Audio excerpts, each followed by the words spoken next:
A Study in Scarlet, written by Sir Arthur Conan Doyle, narrated by B.J.Harrison.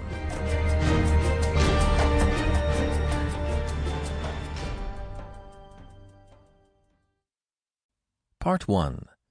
Being a reprint of the reminiscences of John H. Watson, M.D., late of the Army Medical Department. Chapter 1. Mr. Sherlock Holmes. In the year 1878, I took my degree of Doctor of Medicine of the University of London, and proceeded to Netley to go through the course prescribed for surgeons in the army.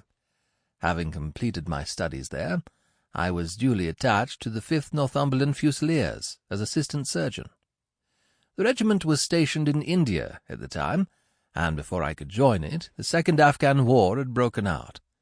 On landing at Bombay, I learned that my corps had advanced through the passes, and was already deep in the enemy's country. I followed, however, with many other officers who were in the same situation as myself, and succeeded in reaching Kandahar in safety, where I found my regiment and at once entered upon my new duties.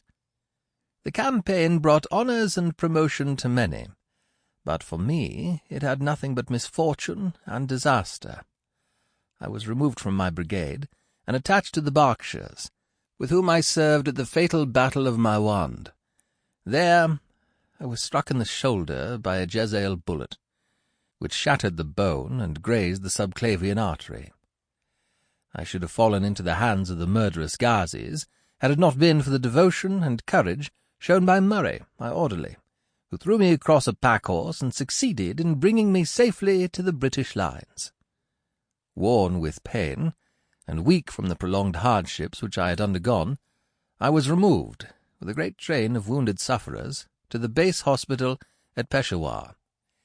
Here I rallied, and had already improved so far as to be able to walk about the wards, and even to bask a little upon the veranda, when I was struck down by enteric fever, that curse of our Indian possessions.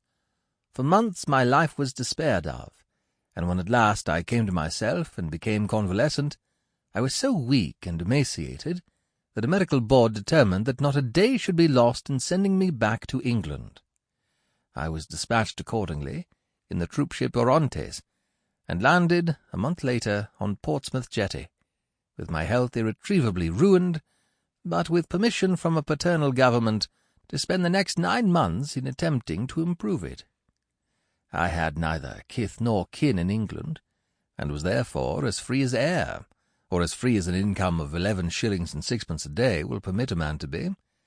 Under such circumstances I naturally gravitated to London, that great cesspool into which all the loungers and idlers of the empire are irresistibly drained. There I stayed for some time at a private hotel in the Strand, leading a comfortless, meaningless existence, and spending such money as I had considerably more freely than I ought. So alarming did the state of my finances become that I soon realized that I must either leave the metropolis and rusticate somewhere in the country, or that I must make a complete altercation in my style of living. Choosing the latter alternative, I began by making up my mind to leave the hotel and take up my quarters in some less pretentious and less expensive domicile.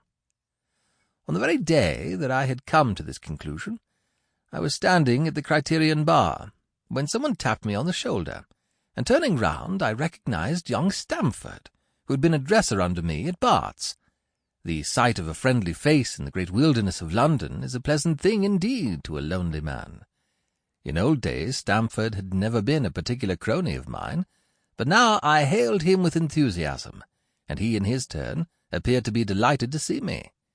In the exuberance of my joy, I asked him to lunch with me at the Holborn, and we started off together in a hansom. "Whatever have you been doing with yourself, Watson?" he asked in undisguised wonder, as we rattled through the crowded London streets. "You are as thin as a lath and as brown as a nut." Sample complete. Ready to continue?